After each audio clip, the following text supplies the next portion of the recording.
News Nation live from New York. I'm Connell McShane. Good to be with you. President today, standing by Secretary of War Pete Hegseth, defending the second strike on that alleged drug trafficking boat that's been in the news so much here in recent days, reportedly killing survivors who were not posing a threat. Trump also doubling down on the military operation aimed at Venezuela, saying that land attacks could start very soon. We have the Daily Take now as we welcome in Geraldo Rivera. What do you make of the way this thing has developed and how Hegseth and Trump spoke about it today?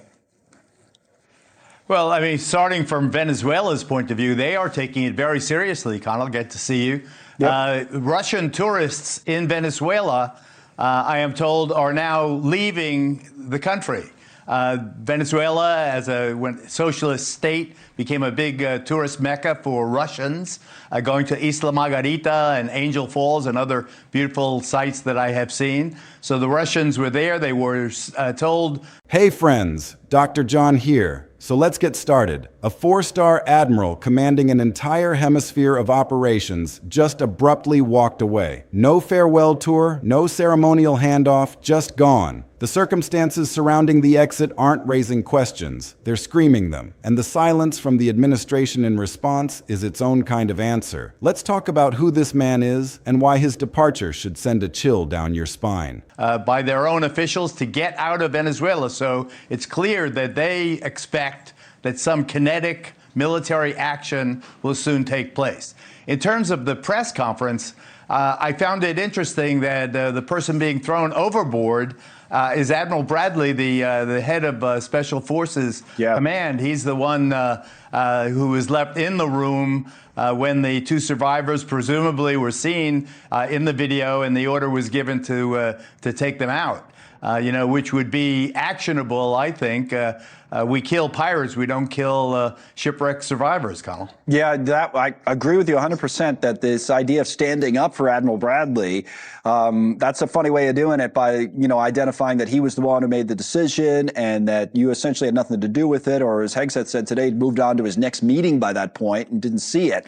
But then he says, well, then I'll stand by him. Here's what Trump said about it, by the way, in that cabinet meeting earlier today. Here's the president. We're discussing Admiral Alvin Holsey, the commander of United States Southern Command. Now, if you're not a military policy wonk, that title might not immediately register as critical. But trust me, Southcom is one of the most strategically sensitive posts in the world. We're talking about absolute authority over every American military asset operating across Latin America and the Caribbean. Every ship, every aircraft, every intelligence asset, every special operator. Pete didn't know about a second attack having to do with two people. I want those boats taken out. And if we have to, we'll attack on land also, just like we attack on sea. And there's very little coming in by sea. I think we've knocked out over 90% of it. So that's on the merits of it. They say that they've knocked out 90% of it. Hegseth has said there's, it's tough to find boats to strike. So to your point, this land strike might be the next move. If it is the next move, it will be a tremendous escalation. Yeah. And the people of South America have been very, very suspicious over the years of the Yankee imperialism. It will be met, I think, if they put boots on the ground, it will be met with a tremendous uproar from throughout Latin America. I don't know how in the world the president thinks he can get in and get out with this kind of surgical cleanliness that he's portraying. It's extremely, extremely difficult. This is the front line of the drug interdiction war, the constant chess match with narco traffickers, the delicate dance with sometimes hostile, sometimes fragile governments across an entire continent. You don't hand this command to just anyone. You hand it to a warrior of unimpeachable credibility, a strategic brain with decades of salt-sprayed experience. And here's the crucial detail that makes this resignation so explosive. In terms, just last word on Admiral Bradley. Sure. The fog of war is real. As a war correspondent for decades, I know how difficult it is to sort fact from fiction or half fact from half fiction and so forth. So and furthermore, I think that once something is that those boats clearly now have been put in the orbit of war. They are declaring war on us. They are waging war on the United States, and their destruction is was very crucial to protect the homeland from these enemies. But fog of war doesn't protect you when you can see people floating and clinging to wreckage. But they say that there's going to be the Secretary of the Navy is going to conduct a thorough investigation, and they are promising results of the thorough investigation on December 10th. Admiral Holsey had barely settled into the chair. He took this command less than a year ago, accepting what should have been the glorious capstone of an illustrious naval career. Yet instead of sailing into the sunset after a successful tour, he's abandoning ship at flank speed, leaving the bridge in the middle of a storm. This doesn't happen. This isn't the rhythm of a healthy command structure. Something inside that fortified building scared him off. And if you connect the dots, the picture is genuinely horrifying. So let's see what they come up with, but your eyes don't deceive you. You can see the boat being, destroyed. And presumably, if you saw the rest of the video, you would see the people clinging to the wreckage and decide for yourself whether, even in the fog of war, even with the split-second decision, whether that was appropriate. I think Congress, certainly the Democrats, will make the most of this to attack the president's policy in Venezuela. Some Republicans have spoken out about it as well, or at least said there are questions that should be asked. Bradley's supposed to brief in a classified setting members of Congress later in the week. So what exactly sent this admiral sprinting for the exit? The trail of evidence leads us directly to a series of lethal military strikes that the administration has been downplaying as routine counter-narcotics work. But when you strip away the sanitized press release language, what emerges is a portrait of extrajudicial violence ordered directly from the top without the traditional guardrails of evidence or oversight. Trump authorized a barrage of deadly attacks against vessels operating off the coast of Venezuela. The official story is crisp, decisive, and cinematic. These were narco-terrorist boats floating dens of villainy, and the good guys took them out. But peel back that narrative and ask the most dangerous question in Washington. Where's the proof? Where are the satellite images of narcotics bales stacked on those decks? Where are the intercepted communications verifying the cargo? Where is the chain of evidence that justifies turning those vessels into flaming wrecks and sending 27 human beings to a watery grave? The answer, as it stands, is a vast and terrifying void. We have precisely nothing except the word of an administration whose relationship with factual truth is, to put it generously, strained. 27 corpses, and the only justification provided is a presidential pronouncement. That's not due process. That's not the rule of law. That's raw, unrestrained executive violence dressed up in a military uniform. Admiral Holsey, a man who has navigated the treacherous legal waters of international maritime law for his entire career, apparently had some very loud reservations about this trigger-happy approach. And in the coded language of the armed forces, reservations from a combatant commander isn't a mild disagreement over lunch options. It's a fundamental, bone-deep objection to the legality and morality of the mission.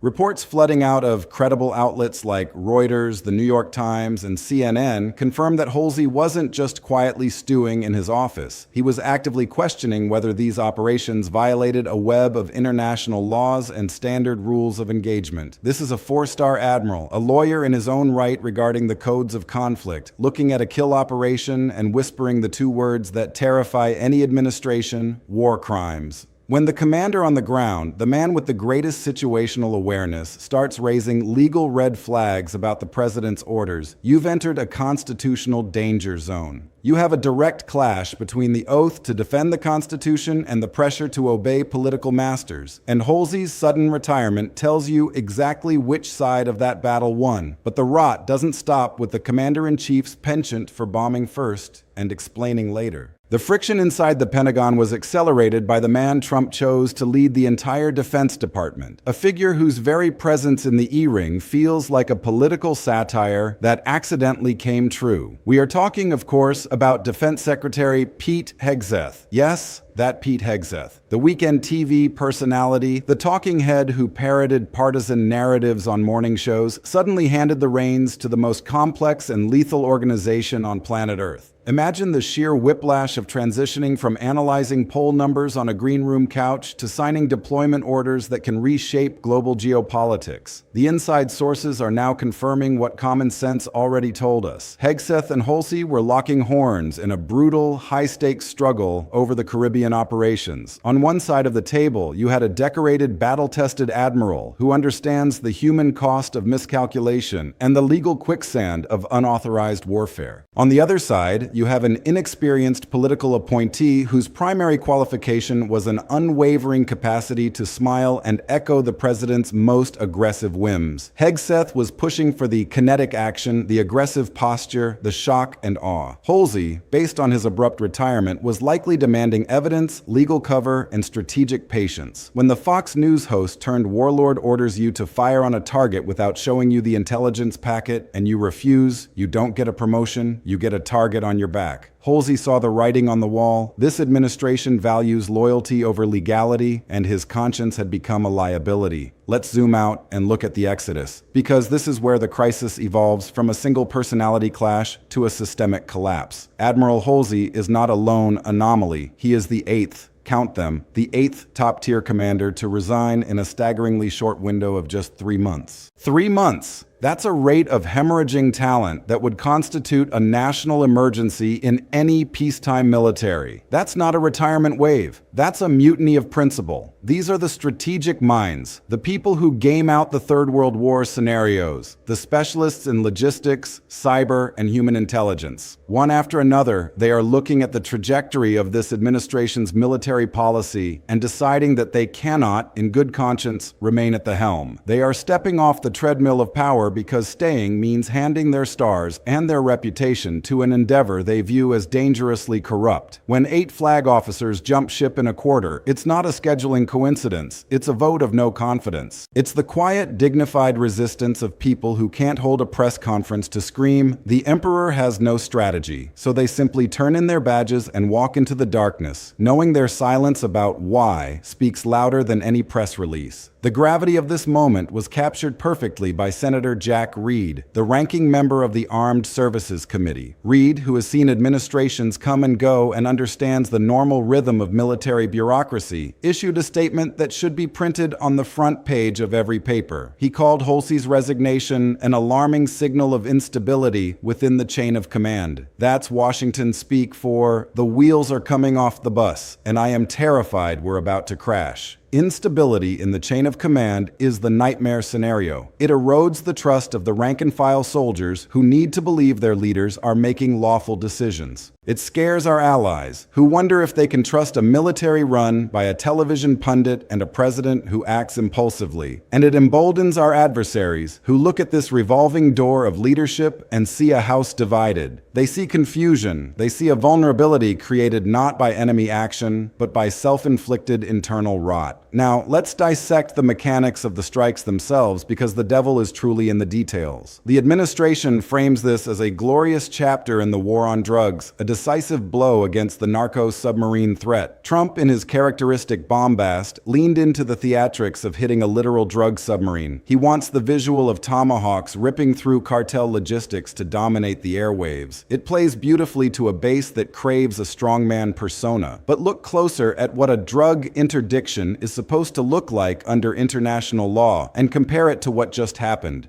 There's a rigid architecture of protocols for intercepting a vessel at sea. You hail them, you attempt a boarding, you verify the contraband, you arrest the crew, you process them through a legal system. You don't just vaporize a boat from a drone feed because someone in a briefing room labeled it a narco-terrorist vessel. Where is the evidence bag? Where are the seized bricks of cocaine? Trump's silence on these basic procedural questions is damning. He's asking the American people and the world to accept a kill list based on nothing but executive whimsy. And that precedent is the stuff of tin pot dictatorships, not constitutional republics. The geopolitical layer cake gets even stickier when you consider the theater of operations, Venezuela. The administration has been obsessed with Caracas for a long time. It's a fixation that predates these boat strikes. A rolling boil of sanctions, regime change rhetoric and dark insinuations about military intervention. These boat attacks aren't isolated incidents. They are a sharp escalation in a much larger pressure campaign. By killing Venezuelan adjacent assets in the water without ironclad proof of criminality, we aren't just policing drugs. We are sending a kinetic message to the Maduro regime. And Admiral Holsey, with his deep understanding of the political tinderbox in Latin America, likely realized this wasn't a counter-narcotics op. It was a provocation. It was a dangerous game of chicken being played by a defense secretary with no regional expertise and a president who conducts foreign policy by gut instinct. If one of those boats held Venezuelan military personnel, or if a missile veered off course, we are looking at a hot war in the Western Hemisphere, sparked not by a national security necessity, but by a domestic political desire to look tough. The departure method itself is a tell. Holsey didn't wait for the Pentagon's public affairs machinery to draft a flowery tribute.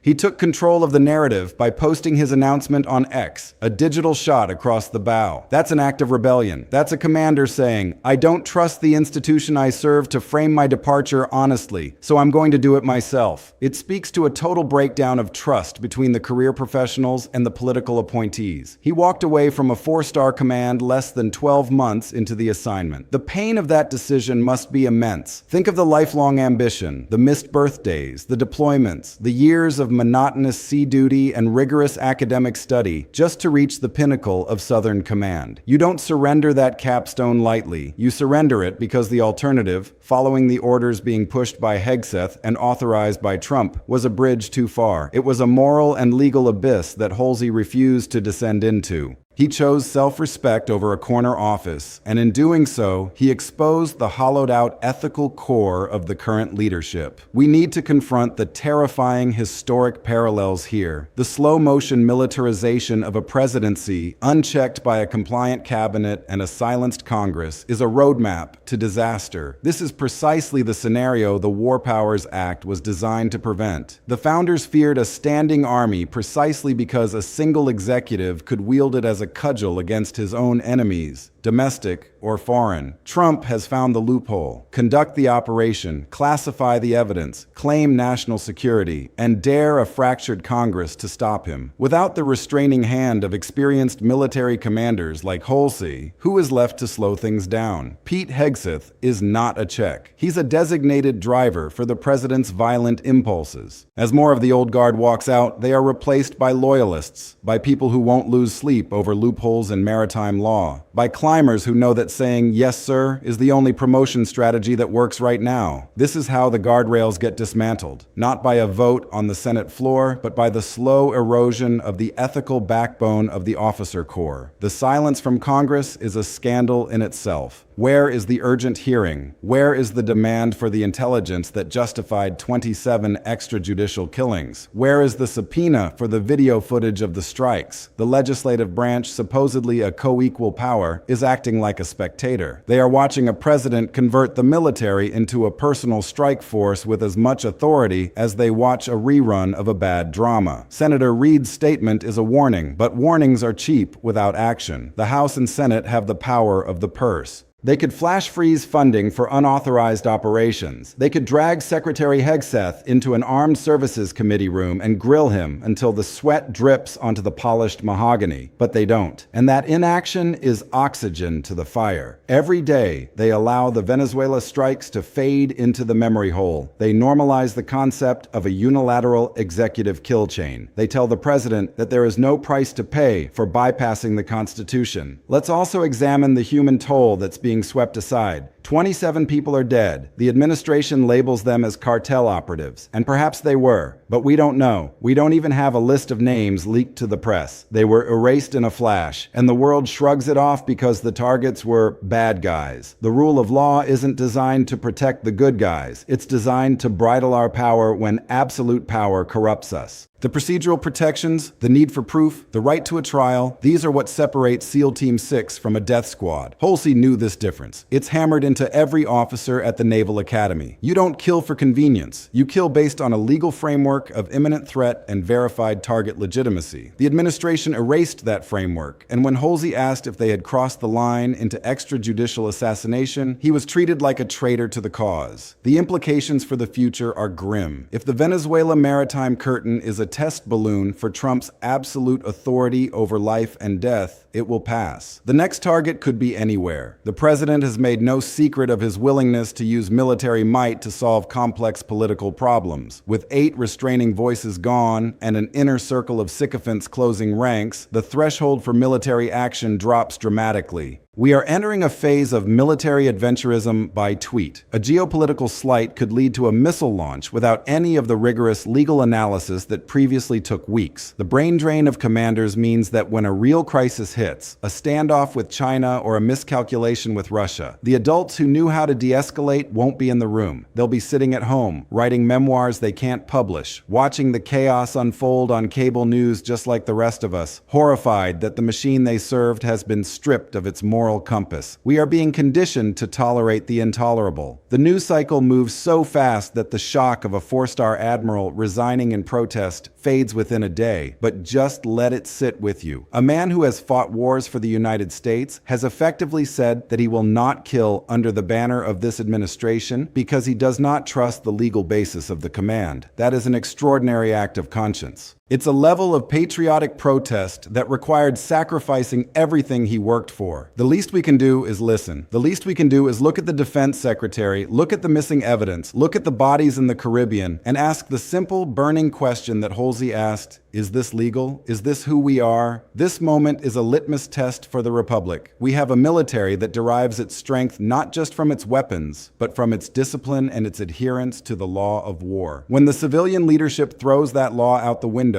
the military fractures. Holsey's departure is the crack in the dam. 8 commanders leaving is the water spilling through. If we don't demand answers now, the dam will burst, and we will find ourselves living in a country where the military is no longer an instrument of national defense, but a private retinue for the president's vendettas. Venezuela is just the beginning. The panic in the White House isn't because they lost a good admiral. They are panicking because losing an admiral of Holsey's stature makes the public look under the hood. And what we see under there is an engine driven by vengeance, shrouded in secrecy, and running without legal brakes. Pay attention. Share this story. Be the check that Congress refuses to be. Because if the day comes when the last good officer steps down and only the yes men remain, we will have traded a democracy for a dictatorship without a single shot being fired in anger on our own soil.